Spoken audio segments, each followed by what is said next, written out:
Hello everyone. The question is 36 divided by 6 and inside the brackets 7 minus 6 divided by 3.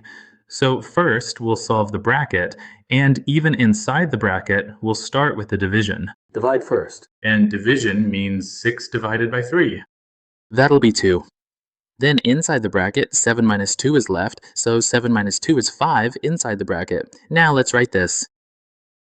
36 divided by 6, and inside the bracket, that's 5. Once again, 36 divided by 6, and when we remove the bracket, we'll multiply by 5. Now we'll check from left to right. When checking from left to right, division and multiplication have the same priority, so whichever comes first from the left, we do that first.